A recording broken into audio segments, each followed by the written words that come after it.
بسم اللہ الرحمن الرحیم۔ السلام علیکم ورحمۃ اللہ وبرکاتہ۔ عزیز طلبہ طالبات، بسم اللہ الرحمن الرحیم۔ تقابل ادیان و مذاہب کا سبق نمبر 104 آج ہم پڑھ رہے ہیں۔ اس سبق کا عنوان ہے حضرت محمد صلی اللہ علیہ وسلم کی سوانح۔ آج کے اس سبق میں ہم آپ صلی اللہ علیہ وسلم کی زندگی سے متعلق جانیں گے، یعنی ایک طرح سے ہم آپ کی سوانح حیات کو پڑھیں گے۔ طفولیت سیدنا حضرت محمد ابن عبداللہ ابن عبد المطلب ابن ہاشم مکہ کے مشہور قبیلہ قریش میں 9 یا 12 ربیع الاول کے دن 20 اپریل 571 عیسوی میں بوقت صبح پیدا ہوئے۔ یہ عام الفیل تھا۔ آپ صلی اللہ علیہ وسلم کی پیدائش سے چند ماہ قبل آپ کے والد عبداللہ ابن عبد المطلب وفات پا چکے تھے۔ ابھی آپ 6 برس کے بھی نہ تھے کہ آپ کی والدہ باجدہ حضرت آمنہ نے داعی اجل کو لبیک کہا۔ اس کے بعد آپ کے دادا جناب عبد المطلب نے نہایت پیار و محبت کے ساتھ آپ کی پرورش کی اور اپنی وفات سے قبل انہوں نے آپ کی تربیت و نگرانی آپ کے چچا جناب ابو طالب کے ذمے کر دی۔ جناب ابو طالب نے تنگ دستی اور کثرت عیال کے باوجود آپ کی پرورش اپنے ذمے لی۔ اس پوری عبارت کا مطلب یہ ہے کہ آپ صلی اللہ علیہ وسلم کی پیدائش 9 یا 12 ربیع الاول میں قبیلہ قریش میں ہوئی، یعنی آپ کی ولادت سے متعلق 2 تاریخ بیان کی جاتی، 9 یا 12۔ سب سے زیادہ مشہور بات تو 12 ربیع الاول ہے، لیکن صحیح بات یہ ہے کہ 9 تاریخ آپ کی تاریخ ولادت۔ تحقیقی اعتبار سے اور تاریخی اعتبار سے جو دیکھا جائے تو 9 تاریخ کی ہی بات صحیح ہے۔ علامہ شبلی نعمانی رحمۃ اللہ علیہ نے سیرت النبی میں اس پہ تفصیلی گفتگو کی ہے اور 9 تاریخ کے قول کو زیادہ راجح قرار دیا ہے۔ جس سال آپ کی ولادت ہوئی اس کو تاریخ میں عام الفیل کے نام سے جانا جاتا ہے۔ اسی سال واقع فیل پیش آیا تھا۔ آپ صلی اللہ علیہ وسلم کی پیدائش سے چند مہینے پہلے آپ کے والد حضرت عبداللہ ابن عبد المطلب کی وفات ہو چکی تھی، اور جب آپ 6 برس کے ہوئے تو والدہ کی وفات ہو گئی۔ پھر آپ کی پرورش آپ کے دادا نے کی، اور دادا کے انتقال کے بعد پھر جناب ابو طالب نے آپ کی سرپرستی فرمائی۔ شباب جوان ہونے پر رسول اللہ صلی اللہ علیہ وسلم نے اپنے معاش کے لیے شام، بصرہ اور یمن کے متعدد تجارتی سفر کرتے اور ہمیشہ دیانتداری اور راست بازی کو مد نظر رکھتے۔ 3 ماہ بعد خدیجہ نے آپ صلی اللہ علیہ وسلم کے پاس شادی کا پیغام بھیجا۔ ابو طالب نے آپ صلی اللہ علیہ وسلم کا نکاح حضرت خدیجہ رضی اللہ عنہا سے 100 طلائی درہم مہر پر پڑھایا۔ عہد شباب میں ہی تعمیر کعبہ کا مشہور واقعہ پیش آیا، جس میں آپ نے حجر اسود کو رکھنے پر ہونے والے تنازع کو اپنی حکمت سے ختم کیا۔ اس میں آپ نے مشورہ دیا کہ حجر اسود کو ایک چادر پر رکھا جائے اور چادر کو قبیلوں کے سردار پکڑ کر اٹھائیں۔ یہ آپ کی جوانی سے متعلق باتیں ہیں کہ آپ نے اپنے عہد شباب میں تجارت بھی کی، اور تجارت کے لیے آپ شام، بصرہ اور یمن کے سفر کرتے تھے۔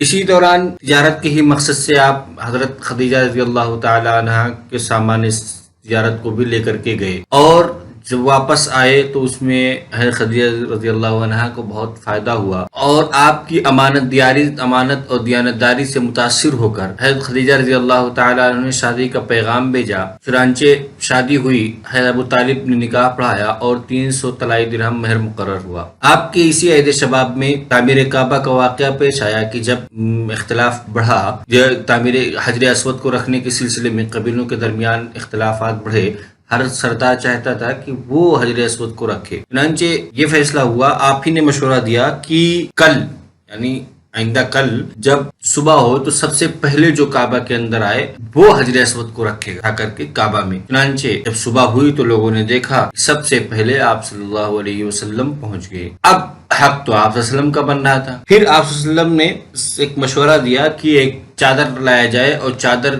لایا گیا تو آپ نے اپنے دست مبارک سے حجر اسود کو اٹھا کر کے چادر پہ رکھ دیا۔ پھر اس کے بعد تمام سرداروں سے کہا کہ سب کے سب سردار چادر پکڑ کر کے یہاں سے چادر کو اٹھائے اور کعبے کے پاس لے چلے۔ جب کعبے کے پاس لے کے گئے تو پھر آپ نے وہاں سے پھر اپنے دست مبارک سے اٹھا کر کو اوپر حجر اسود کو رکھ دیا۔ مکی زندگی حضور صلی اللہ علیہ وسلم 40 برس کی عمر میں اپنی روح عالم بالا سے متصل اور پاکیزہ کرنے کے لیے غار حرا میں تحنث یعنی ذکر و فکر فی التخلیہ اختیار کرنے لگے۔ اسی غار میں نبوت و رسالت کی پہلی وحی یعنی سورہ علق کی اولین 5 آیات نازل ہوئیں۔ پہلی وحی کے بعد کچھ عرصے کے لیے وحی رک گئی، پھر دوسری وحی میں سورۃ المدثر کی آیات نازل ہوئیں۔ اس کے بعد وحی کا مستقل سلسلہ جاری ہو گیا اور کم و بیش 23 سال تک جاری رہا۔ قرآن مجید کا نزول ضرورت اور حاجت کے مطابق ہوتا تھا۔ کچھ لوگ خود مسائل چھیڑ دیتے تو قرآن نازل ہوتا۔ رسول کریم صلی اللہ علیہ وسلم سے سوالات پوچھے جاتے تو آپ وحی کے ذریعے جواب دیتے۔ یعنی آپ کی مکی زندگی میں سب سے بڑی بات یہ ہے کہ مکی زندگی میں ہی آپ کو نبوت و رسالت سے سرفراز کیا گیا۔ جب آپ 40 سال کے ہوئے تو آپ نے عرب کی قدیم روایت تھی تحنث کی۔ یہ تحنث کا مطلب یہ ہوتا ہے کہ نیک لوگ جو خدا کی عبادت اور خدا کے ذکر میں اپنے آپ کو مشغول رکھتے تھے، وہ کسی تنہائی میں کچھ دن کے لیے کھانے پینے کا سامان رکھ لیتے اور کسی غار میں یا کسی اور قوم میں جا کر کے بیٹھ جاتے اور اللہ کے ذکر میں مشغول ہو جاتے۔ اس کیفیت کو تحنث کہا جاتا تھا۔ اس کے لیے آپ غار حرا میں جانے لگے۔ اسی دوران جب آپ 40 سال کے ہوئے تو غار حرا میں پہلی وحی نازل ہوئی، سورہ علق کی اولین 5 آیتیں۔ پھر اس کے بعد وحی کا سلسلہ کچھ دن کے لیے رکا، پھر سورۃ المدثر کی آیت نازل ہوئی۔ پھر اس کے بعد حسب ضرورت قرآن کریم کا نزول ہوتا رہا۔ ان ضرورتوں میں سے کبھی کچھ لوگ کوئی مسئلہ پوچھتے، آپ اس کے جواب کے لیے وحی کا انتظار کرتے۔ اگر آپ کو اس وقت تک اس سے متعلق وحی نہیں نازل ہو چکی ہوتی تو آپ اس کا انتظار کرتے کہ اس سے متعلق کوئی وحی آئے، پھر آپ اس کا جواب دیتے۔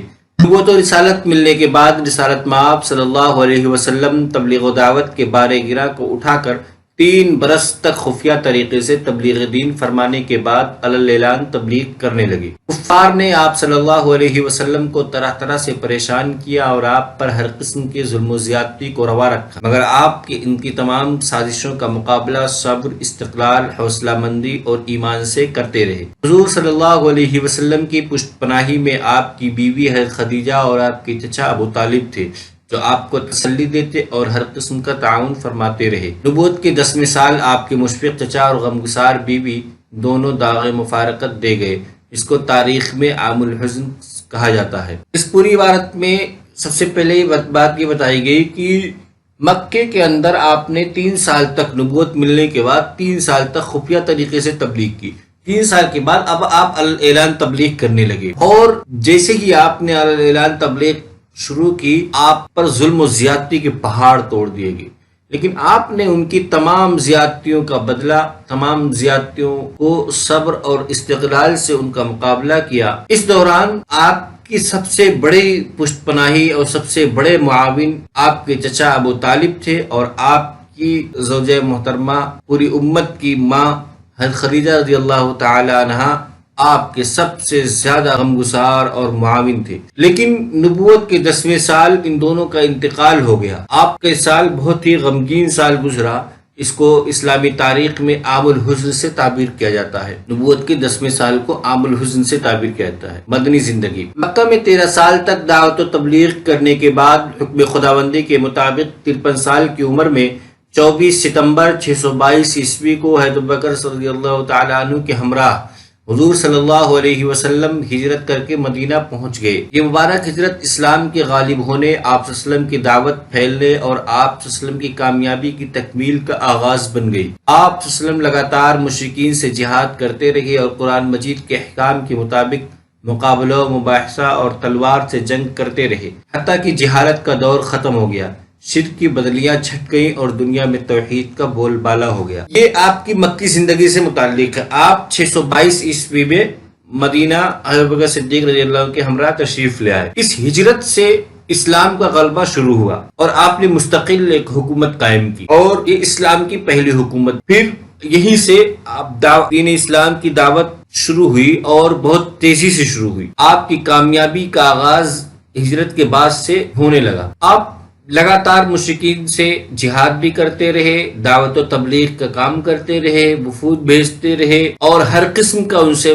بحث مناظرہ حسب ضرورت جو چیزیں پیش آتی آپ ان سب کا سامنا کرتے رہے، یہاں تک کہ آپ نے جہالت کا دور ختم کر دیا۔ شرک کی بدلیاں چھٹ گئی اور دنیا میں توحید کا بول بالا ہو گیا۔ سال وفات۔ فتح مکہ کے بعد سورہ مائدہ کی آیت نمبر 3 میں تکمیل دین کا اعلان کر دیا گیا۔ اس میں آپ صلی اللہ علیہ وسلم کی وصال کی طرف اشارہ کر دیا گیا۔ اس آیت کریمہ کے نزول کو ابھی 3 ماہ بھی نہ ہوئے تھے کہ آپ بخار میں مبتلا ہوئے اور پیر کے دن 12 ربیع الاول 11 ہجری مطابق 8 جون 732 عیسوی کو رفیق اعلیٰ سے جا ملے۔ یعنی جب خطبہ حجۃ الوداع آپ نے جس سال یعنی حجۃ الوداع میں آیت تکمیل دین کی آیت الیوم اکملت لکم دینکم واتممت علیکم نعمتی ورضیت لکم الاسلام دینا، یہ آیت نازل ہوئی جس میں دین کی تکمیل کا اعلان کیا گیا۔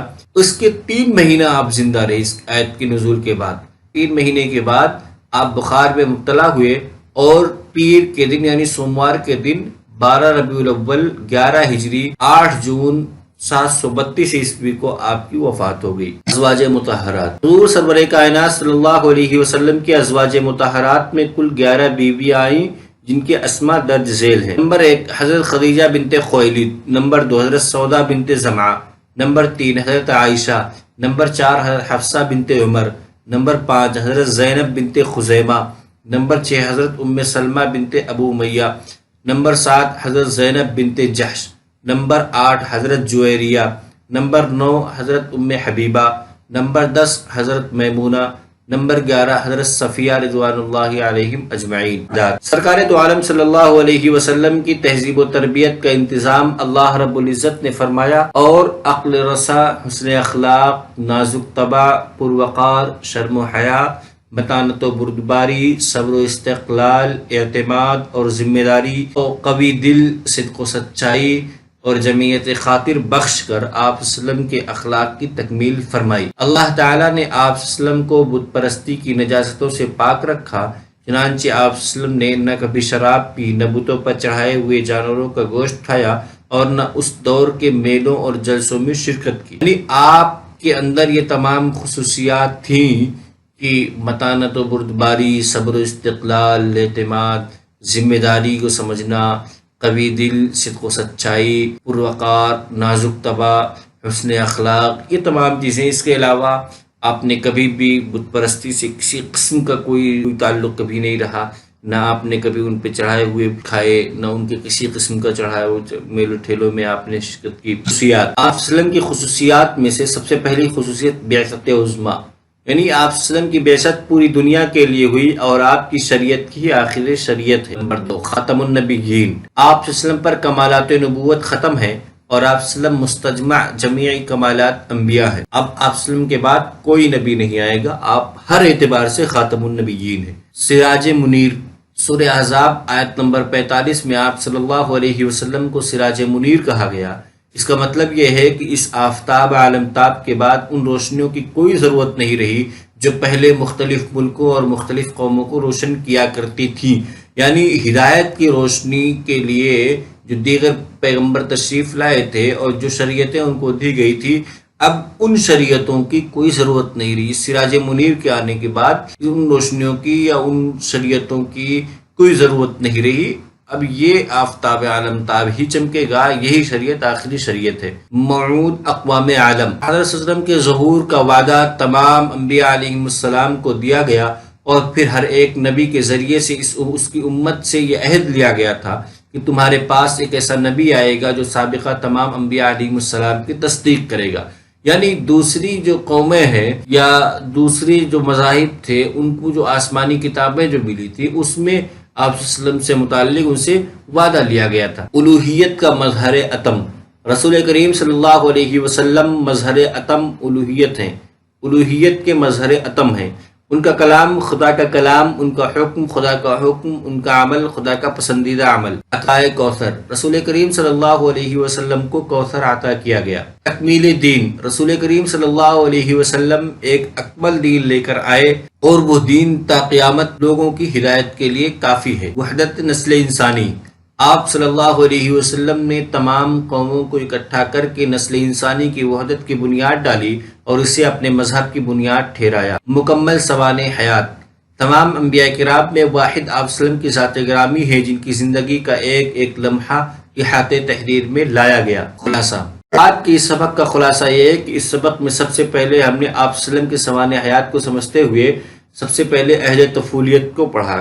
کہ آپ کا بچپن کیسا رہا، پھر اس کے بعد اہل شباب، پھر مکی زندگی، پھر مدنی زندگی، پھر سال وفات، پھر آپ کے ازواج مطہرات کون کون سے، پھر آپ وسلم کے عادات اخلاق کے بارے میں سمجھا، پھر سب سے آخر میں آپ وسلم کی کیا خصوصیت